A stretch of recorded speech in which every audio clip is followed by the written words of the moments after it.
March is Fraud Awareness Month, and we are speaking with two ladies from Synergy Credit Union, Amira and Kimberly. This time we're going to be talking about scams. And I'd like to know, first of all, what are we talking about when we say scams? Yeah, so when we talk about scams, we are referring to a variety of tactics that are used to deceive someone into willingly providing their personal information or money. So if you've heard the term phishing, that actually refers to these sorts of scams. So, what is the difference between fraud and scams? The key difference between fraud and scam is the victim is willing or knowingly participating in the action. For example, if a victim has their checkbook stolen and a fraudulent check written out, this is fraud. The victim didn't willingly or knowingly participate in it. However, say you get a phone call from someone posing as your nephew, saying he's in trouble with the law and needs you to e-transfer him funds for bail. He will likely make the situation seem urgent, telling you only has an hour to post the bail, so you need to send the funds now and to not call the parents to avoid disciplinary action. In this case, the victim willingly sends the funds, therefore this is a scam and not to be considered fraud. So, where do these scams take place?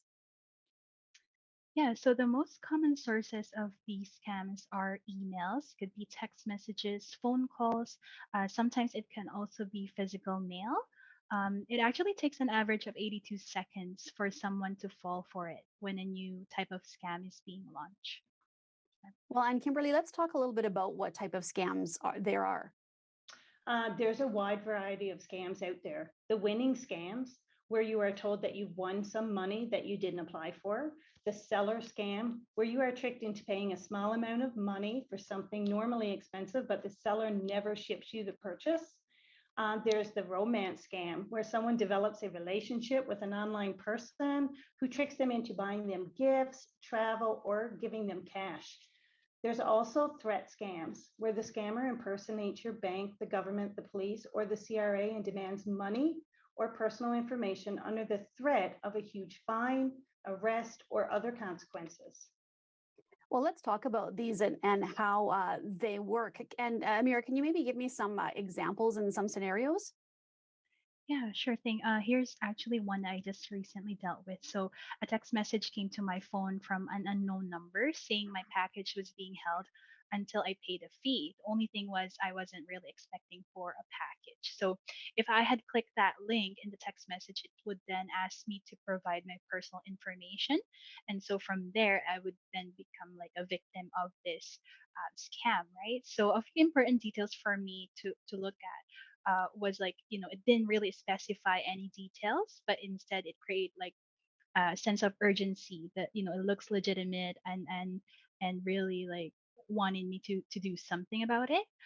There were also some spelling or grammatical errors which really you would notice it if you're proofreading your messages or emails.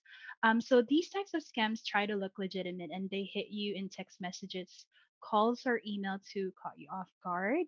And so what I have found is that these types of scams are particularly popular also at busy times, such as Christmas holidays, where the scammers know people are ordering higher than normal amounts online, especially online, and people may be more vulnerable.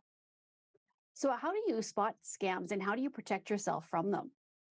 The best advice that we can give is to slow things down and really think about what's happening. Many scammers prey on the fact that you'll just trust that they say who they are and they believe that, and that if you start asking questions, they will give up. If they claim to be from your bank, the post office, the government, or the police, you can always hang up the call and call back on the publicly listed phone number. If it's an email, be careful about the links, as clicking on them can compromise your device. Double click the address. And if the address doesn't look legit or it doesn't make sense, then suspect that it could be a fraudulent email. If you happen to have been a victim of a scam, and obviously we don't wish this on anybody, but unfortunately, as we've been discussing, it does happen. What should you do? Don't wait. Get in touch with your financial institute and let them know. They may be able to issue a cancellation or a chargeback before it's too late, and they have the resources to help you through the immediate issues, and they work to plan to help you to recover. All right. Well, thank you, ladies, for taking the time to speak with me again. This is great information. I really appreciate you taking the time to talk about this. Thank you. Thank you.